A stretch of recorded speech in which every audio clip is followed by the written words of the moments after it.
I think we just jump right in, right? Sure. Yeah, you can start. I'm gonna start. All right. Yeah, I'm just here looking pretty. So Yeah. All right. Welcome, Dennis Choy. It's really so good to see you. It feels like it's been years, and I think it has been years since we saw each other the last time. Yeah. Right. I think so. I miss you guys. I miss your faces, and so good to be back together. I think Albin, I saw you when you were in California. Yeah. Was that the last time we saw each other? I think so. Yeah, that was. Yeah. And that was 3.5 years ago or something. That's right. We did the Sony Pictures tour. Remember? We did. That was Pictures. awesome. That was really good. That was a fun place. So it was a nice place. Yeah. California has got a little better weather than we have right now. It is pretty nice. I cannot complain about it. It is a little bit cloudy and had a little bit of rain, which we desperately need. We always are in a drought in California. Yeah. So, but yeah, it's been good. No snow here right now. Yeah. So. It's hard. Just a couple of you guys watching this know who Dennis is and might even have spoken to him at some of our conferences earlier on. But why don't you just tell us a little bit about yourself and Sure. what you're doing right now? And yeah, yep, sure, yeah. So currently, I'm the director of production at Saddleback Church in California. We have 19 campuses. Actually, 4 of them are international. One in Berlin, the Philippines. I'm going to forget the other 2 because I've only been here a year, so I don't remember all of them. But yeah, and the rest are all in Southern California area locations. We're currently right now not have live services, in-person services yet. That'll be happening in like 2 weeks from now. So we've been locked down for over a year, 52 weeks. So we've been doing online services. We've been probably much like everyone. We've become video editors, and all the live people have become like editing people. And we can talk more about it too, but it takes about 5 weeks to produce our worship for one weekend because we go to locations, areas. We've been shooting like on rooftop buildings. We've been going all outside to try to keep it outside. So all these locations, if you go back and watch on YouTube, you can look on YouTube, Saddleback Worship, and a lot of the videos have been posted to some really cool locations. Rented a giant 40-foot wide video wall, curved ball, and we did a whole worship set outside in our park area to kind of commemorate the 52 weeks of being online in this fashion. So a lot of that going on, a lot of stuff, a lot of outdoor, like you guys, everybody's had to kind of change how you do church, right, in a different way, and become experts in a lot of new areas. So hard to be outdoors when it's freezing outside, though. We do have that luxury. Yes, we can be outside. You guys obviously knew me before at my old church in San Diego, which I'm still living in San Diego, but I'm commuting up. It's about 50 minutes to the Lake Forest campus, the big broadcast campus. But yeah, so still, from my former place in just the venues and the different things we did there to Saddleback, and just a different scale. But yeah, just wonderful place, wonderful people, and the different time. I'll give you guys know some of my story. I shared it at Philo to the last breakout, and just the burnout and stuff that happened, which I'm a big advocate to explain and understand that, and try to talk about, if you're feeling burnout, signs of that, beforehand, even in a place that you love. That's the thing that really hit me. And it's funny, guys, because we're still in COVID time, right? But that was right at the same time. I'd not really realizing I was burned out, and I resigned. And then there was a lockdown here in California. Like, you can't go outside. I mean, it was crazy. It was like the apocalypse. No cars on the freeways. I mean, it was like nobody was going outside, and you couldn't work really because people weren't ready to work from home yet. Do that whole thing. Right. Yeah. And so I was home for a couple of months, and was a time of great reflection. I tell people COVID might have been one of the best things that happened to me personally, just because I needed that time, to rejuvenate, get spiritually healthy, get time with my family. As you guys know, we're all such workaholics, and if you don't, God literally said, he's gonna make me lie down in green pastures, right? The famous Psalms passage. Yeah. He actually made me lie down, because I just would have gone on to the next thing. Yeah. And so Saddleback didn't happen until May. I didn't join Saddleback. So after a couple of months of being home and really getting some great time and getting spiritually healthy was the real important thing for me during that time. So. I mean, you've only been there a year, but I mean, you have to have a lot of discussions and conversations with the people who's been there for a long time. How do they feel that the COVID situation has impacted the church in a way that have changed them, except that a lot of new people are feeling the pressure and searching for God? That's good. Right. Yeah. I mean, most of the churches doing standard services in live services are now doing TV services, and there's quite a bit of difference between how you do those two. How do you feel that in this amount of time have Saddleback changed their church culture to be more of a TV production church? It's a great question. So probably like most churches, right? Before COVID, you'd have a live service on a weekend. And maybe you did camera, maybe you did some iMag, or you did some things and you captured that live service, and then you posted that, or you live streamed it while it was going on, right? Yeah. So some of your camera angles, different camera angles, close-ups, those kinds of things, right? So Saddleback was exactly the same way. That the online service was just experiencing what was going on in a live room environment. Yep. Well, that all flipped, right? Completely flipped for everybody. And it was like, oh my gosh, how do we do this? Right. So I know the first couple of weeks before I got there, they shot like 4 weeks of worship in front, like inside, but in front of this giant window, 6 feet apart. They shot, 15 songs. They just back to back in that environment. And then it gave them kind of breathing room to go, how are we going to do this now? Right. Yeah. And so out of that really became, which was genius. There's a couple of people, a lady named Tati Ortiz, who's just a genius in the creative lens eye, director of photography type person, created, that we all talked about needing to be more intimate. Like if you're going to watch this from home now every day, right? You guys understand this experience. Yeah. It's like, that's a different way of filming, right? Than on a live broadcast stage. Like, how do you make it more intimate? How do you bring a lot more, right? Close-ups, a lot more, bringing cameras in way closer than they ever could be in a live, like, stage environment. Then we started going location, being out in nature, being out in places where people were at. We started, if you go back and look at some of the videos, it started as we had worship leaders take an actual iPhone, and record their part of the song. They would actually record it from their home. So it's like everybody else, everybody's home. So are we, right? And then again, that, like I said, that morphed into doing more things when we're able to go outside and experience some things. So yeah, it was a complete mind shift and culture shift. And like probably a lot of people are thinking now that we're going back into live services, what do we do? Yeah. Do we keep the online service the way it is and still do the live service now and doing iMag and capturing it that way, or do they blend back together, or are they two separate things forever? And I know everyone's wrestling with that same question, because you've created something that people like, right? People are enjoying watching it online on services, and it's different. It's filmed differently, right? And like we were joking before earlier that, every person had to change their skill.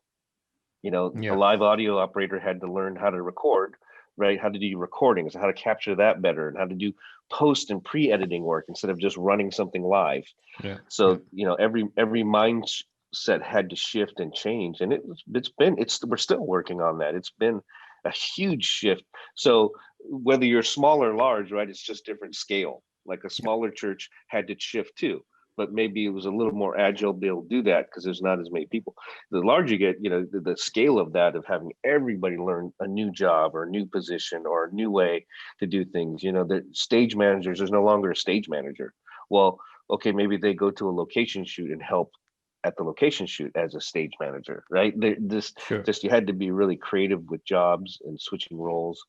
And then again, going into the future, thinking, what do we do? How do we do this now unparalleled, instead of like the live thing taking over again and becoming we are. So a lot of lessons in there that we learned. Shoot. Oh, I was just going to say, I mean, I know we've talked a little bit, what is COVID, what are some things I've learned in the COVID season, changing to a different church as well, but the team and a lot of changes on the team and dynamics of people. And somewhere in there, something hit me. I just said there are two things. I said, as a team, as a production team, we need to, number one, just be present. Like, be present. Everybody got into trying to predict the future. What's going to happen tomorrow? What's going to happen next week? And maybe we'll be on, maybe we'll open up and maybe this will happen. And at one point I just said, we can't predict it. This is the most unpredictable time we've ever been in, right? Yeah. If you think about anything, right? You think even seasons, how things are going to change in seasons, and how the school going to go for kids, and how we have no idea. But if we dwell on that, our minds are going to go crazy. So I just kept telling the team, we have to just be present. We can only do what we can do today, one day at a time. And we can't keep worrying about the past. What happened? Oh my gosh, we should have done this way. It's like, the past is the past, right? In the future, we can't think too far in the future either. So we can only be present. Be present today. What do we have to do today to get to tomorrow? What do we have to do today to get tomorrow? And then the second was just be passionate too. Be passionate about what you're doing. Don't lose the passion, because I think so many of us in the church world especially lost a little bit of passion. Like, church has changed. People aren't here live. Gosh, it's so different. Oh man, what's my job now? How do I do this? How do I connect? Like, how do you connect with people right now? And I think there was a lot of passion lost, and people were depressed, right? Yeah. People were depressed. And I just said, guys, we still need to be passionate about what we're doing. What we're doing is different than how we did it, right? It's different, but it's still very impactful, right? It's still very impactful. Posting this online, so many more people are watching it than ever before. It's even more impactful than we've ever been. So we got to do it with the excellence and the passion, the same excellence and passion we would have done a live service. Right. And so it was I just kept ringing that over and over every week, was be present and be passionate right now, because things are just crazy and you can't predict any of it. And that, I really feel like that got us through some good months there of just kind of not knowing what we're supposed to do next and how we're going to do it. And it's just take every day, one a day at a time, So here's a follow-up question. I love the part about being passionate, and it's really, I think it's something that a lot of us been struggling with. How do you do that? How to stay passionate about something? No, that's Albin, that's a great question. I'll tell you, this is going to sound very, very basic. It is going to be very, very simple, but I think all of us me especially, needed to get spiritually healthy. And when I say that about spiritual, right, because of what we do is for a church, whether you volunteer or you get paid, what you're doing for the church, right? We always assume that spiritually, we're in the Word because we're working for the church, or we're volunteering for the church, or I'm hearing the message 40 times as I re-recorded or edited, or I heard that song 15 times, a part of that song. It's like, oh yeah, it's all seeping in. It's all seeping in. And it's like, no, it's not. I mean, that's the road to burnout, when you don't put that first, right? You don't put that priority of, and what it was simple. For me, it was really simple. It was something I hadn't done. I wasn't really in the Word. I was reading the Word when I needed to do a Bible study for somebody, or I needed to teach a lesson, or I needed to do something, right? And so I did this simple thing. Pastor Rick had a message twice. He mentioned something really simple. He said, his word first word, his word last word. So what he said basically is just put a Bible by your bed or your phone with YouVersion, whatever you want to do. And first thing in the morning, first thing you do is read the Bible. Very first thing. The last thing you do at the end of the night is read the Bible. That's it. Just start that. He said he just challenged people to do that for like 2 weeks. And so me and my wife, I remember it was like March. It's almost been a year because on YouVersion, I've opened the app up. It keeps you a streak. Right. It's going to be 350. Almost. So it's almost close to like a year of doing that every day. Open the Bible. So I started doing it. I just started reading. I picked the Gospels. I'm back in Matthew now, reading Matthew again, and just pick the Gospels and would read till something kind of hits you and you think about it. And then same thing at night. You just read. And that was the start of my journey to get back spiritually healthy, because I couldn't remember a time. It had been a long time that I was just reading the Bible just to read it. Yeah. Like just to go, God, say something to me in this. That's it. Not to like find a passage or I got to share this with my friend, which are all good things too, right? But it was like just for me, like my own spiritual health. Yeah. And I think that to me, and so I'll tell you, honestly, I started that with the team. So on Zoom. So I can't remember when it was, probably early November when we were getting into crazy time. I said, hey guys, every Thursday we're going to do a spiritual check-in. This is what we're going to do. You're going to give me a number from 1 to 5 of where you're at spiritually. So this is with the production team, 18 people on the team. And I don't know if that question's ever really been asked. Like, you assume people are spiritual and doing the things they are. But I said, just give me a number from 1 to 5. I remember the very first time, it was just funny.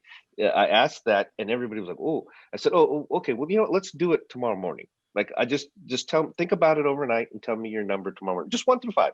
Where do you think you are spiritually? Right. And so the next morning we got on the call and, you could imagine every single person was like, gosh, all night I struggled to like, what number am I? Because I don't want to say too high of a number because then you'll think I feel like I'm Jesus. I don't want to say too low of a number because then you're like, well, this guy works at church. He can't be a 1, kind of thing. And they all said a number like I'm 2.4 and I'm a 3.1 and I'm a, right. Yeah. And one guy even said, I'm a 1. He goes, Dennis, I'm honestly a 1. And so everybody on the team gave a number 1 through 5. And at the end, I just said this, I said, you guys all passed. There's no right or wrong number because that number is between you and God. I'm only here to make sure you move that number slightly forward. That's it. That's good. So if you're a 1, I want you to be a 1.1 next week. That's even good. if it's just a baby step, right? It's like my job is I can't spiritually feed you. There's so much other places to get spiritually fed. I can only make sure you're getting spiritually fed, that you're in the Word, right? Because with that spiritual health, right, then everything else seems doable. But I've always had it backwards, right? I've always tried to do it myself and then kind of, well, God's going to help me through it. It's like I didn't start with God. I ended with God. And so things were still really hard. I did I met with a counselor during this time because it was just, things were just hard mentally, everything. And I met with the counselor and I remember the counselor saying to me like, hey, Dennis, you probably have done a lot of great things for a long time and you were able to get by, right? You worked hard. You showed up, but you weren't spiritually filled. Your tank wasn't full. And so just imagine if you were spiritually healthy first, and then imagine what Dennis could have done more, right? With all of that. And so if you think of it that way, it's like it should be the fuel that fires us every day, not the last thing you do, right? Or it should be the first thing you do when you wake up. And but it's like so often I'm talking about to myself right now, is for so many years, I put it last or didn't even put it there. But I was working at church, right? And so to me, COVID season for a lot, even my team, it's been a re-understanding of our spiritual health and how important it is. Because you know what, no matter what, your emotions still will be messy, right? You can still be spiritually healthy, but your emotions might be all over the place. Yeah. But you have to go back to okay, am I spiritually healthy though? Because this is crazy. The people, I don't know what to do, but am I spiritually healthy? And if you can go back to that, you're always going to be okay. But if your spiritual health isn't in the right place, right, then it's who knows what could happen, right, and what happens. So that's been, and I told that to my team. Your spiritual health is more important than your skill. It is, because we work for a church. That's so right? important. Yeah, it's so important. But we assume it or we miss it. In my whole life, I assumed it or I missed it. Even people around me that, oh, Dennis is fine. Dennis is great. Because I could, in a sense, fake that. I could be really, I'm sure. just, I'm a person that could work and work hard. And when you've been in church a bunch of years, you can fake it. Right. You can. It's easy, right? People asking, you're like, oh, I'm fine, right? And how you doing spiritually? Good, right? It's like, it's easy to push that, and not say we do that like consciously sometimes. I think we're so busy and so frustrated. So, right. It's just like, yeah, I'm good. But if it's not the first thing, the last thing you do, I think it gets lost. And then you wake up burnt out, or you wake up in a place that you go, wow, I lost the passion, because it's why we do this. It's, it's not, it's not the result. It should be the reason. Right. So that's good. And I think, as you guys have asked, COVID has highlighted these things. Maybe it's just for me, but I feel like it's exposed us to going like, where is the core? We had to simplify everything, right? Church changed in a whole different way. It's like, oh, how are we going to do it the same way? We can't do it the same way. So like, we have to go back to the basics and the simple. And that, to me, that's what drove the, like, well, why are we trying to do it that old way when we can't? That's not we're just trying to bring the message to people, right, through this lens now. So, having 8 cameras and multiple angles on a stage doesn't matter anymore when you're looking like this. It could be 3 cameras really close up, right? It could be, the lighting could be shaded differently because they don't have to all look even and the same, because we're trying to convey this intimate message now to people that are watching it in a window this big, not an LED wall that's 20 feet tall. It's just changed, right? And so how do you have to re-look at how things are in lots of ways. So anyway, I think that's what's brought COVID has made us, it's the new wineskins, right? Our old wineskins we've been using forever. And I think Jesus said, hey, wait a minute, this is a reset for everybody. Every ministry, every church, it's a reset. And it means new wineskins, right? And you don't put old wine in new wineskins, right? That's what the Bible says. You can't do that because it bursts and it crumbs. So you have to have new wine in the new wineskins. Like, yes, that's okay. That's helpful to me, right? Moving forward. So what do you see for the next like 6 months? How would you guess that your ministries, your church, how are you going to do whenever you are allowed to open up again? Are you going to focus on the live experience, or are you going to do some in between stuff? Or so we're going to focus on the online experience heavily still, just the same. It's not going to lose its quality, and because we've doubled, like most churches, we've doubled our online viewership, right? Now, will that change when people come back live? Yeah, probably a little bit. But, like everyone, your message is now reaching people across the world, not just in your area, right? When you were broadcasting a live service, it was kind of limited to people that knew you and wanted what. That's like the message. Everybody's searching for all kinds of different things out there. And so I think the quality won't change on that. So are we going to build a new team for that to make that happen?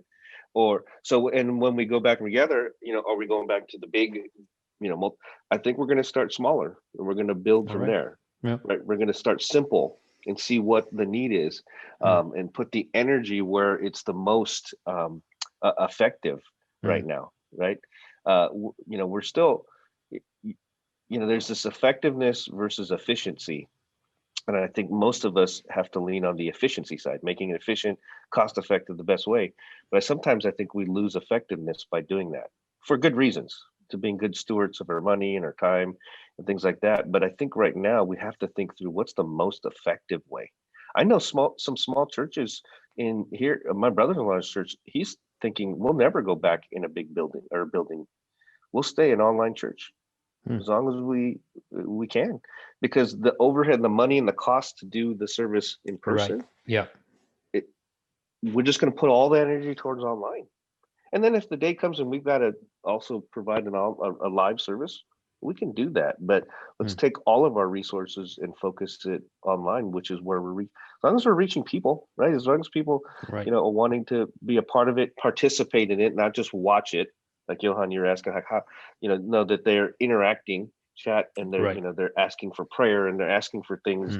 Then you go, okay, this is still engaging, right? But we still have to be engaging. So, yeah. Interesting. Yeah. Interesting times right now. Definitely. Yeah. Yeah. It is. So I think we're gonna try to wrap this up anyway. Yeah, I think we have a lot to think about. There's a lot of stuff to think about. We might have to do like 1 or 2 or 3 more podcast episodes with Dennis. But this hit me harder than I thought it would. Yeah. Well, I appreciate you. I appreciate just seeing you guys. I love your heart and your passion for ministry as a whole, the big ministry, right? Because I know you do that too. And then your local ministry, and you're doing both. And I just so know that God is honoring you guys in what you do and just providing something like this.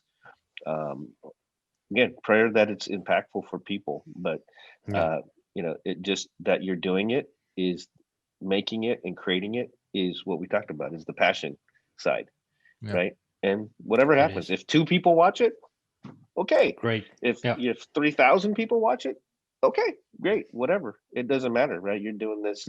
I love that you're doing it regardless. So appreciate you guys in your hearts.